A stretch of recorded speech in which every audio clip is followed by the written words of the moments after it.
أعوذ بالله من الشيطان الرجيم بسم الله الرحمن الرحيم أَوَمَنْ كَانَ مَيْتًا فَأَحْيَيْنَاهُ وَجَعَلْنَا لَهُ نُورًا يَمْشِي بِهِ فِي النَّاسِ كَمَنْ مَثَلُهُ فِي الظُّلُمَاتِ لَيْسَ بِخَارِجٍ مِنْهَا كَذَلِكَ زُيِّنَ لِلْكَافِرِينَ مَا كَانُوا يَعْمَلُونَ وَكَذَلِكَ جَعَلْنَا فِي كُلِّ قَرْيَةٍ أَكَابِرَ مُجْرِمِيهَا لِيَمْكُرُوا فِيهَا وَمَا يَمْكُرُونَ إِلَّا بِأَنفُسِهِمْ وَمَا يَشْعُرُونَ وَإِذَا جَاءَتْهُمْ آيَةٌ قَالُوا لَن نُّؤْمِنَ حَتَّى نُؤْتَىٰ مِثْلَ مَا أُوتِيَ رُسُلُ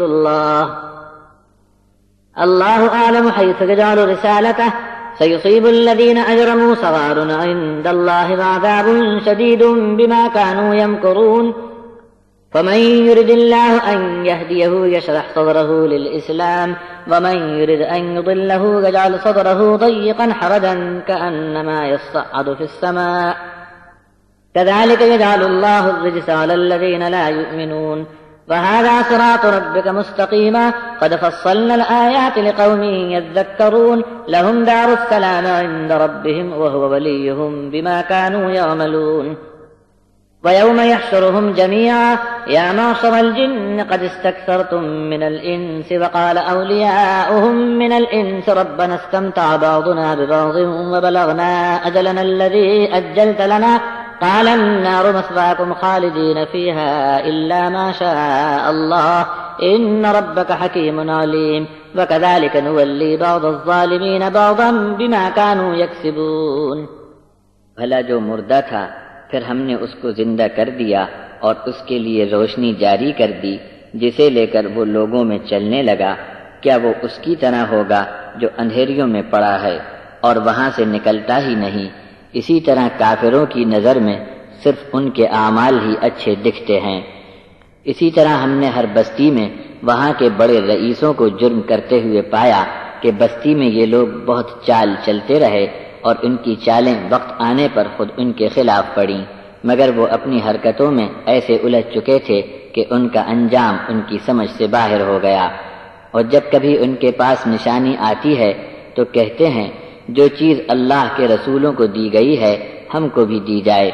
ورنہ ہم ہرگز نہیں مانیں گے، جبکہ حقیقت یہ ہے کہ اللہ کو اپنے پیغام کا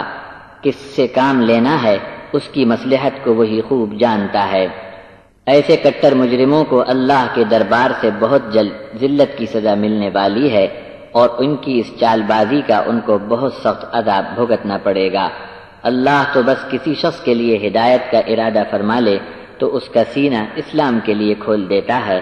اور جس کے لیے یہ ارادہ فرما لے کہ اسے بھٹکتے چھوڑ دینا ہے تو اس کے سینے میں تنگی اور گھٹن ڈال دیتا ہے، پھر اس کی حالت ایسی ہوتی ہے جیسے گویا آسمان پر اسے زبردستی چڑھایا جا رہا ہو۔ اسی طرح اللہ ان لوگوں کو گندگی میں پھینک دیتا ہے جو ایمان کو قبول نہیں رکھتے، اور یہی آپ کے رب کا سیدھا راستہ ہے۔ جو لوگ نصیحت قبول کرنے والے ہیں ان کے لیے ہم نے تفصیل سے اپنی آیتیں بیان فرما دی ہیں۔ ان کے لیے ان کے رب کے پاس سلامتی کا گھر ہے اور وہی ان کا ولی ہے، یہ بدلہ ہے ان کے اعمال کا۔ اور جس دن وہ ان سب کو جمع کرے گا،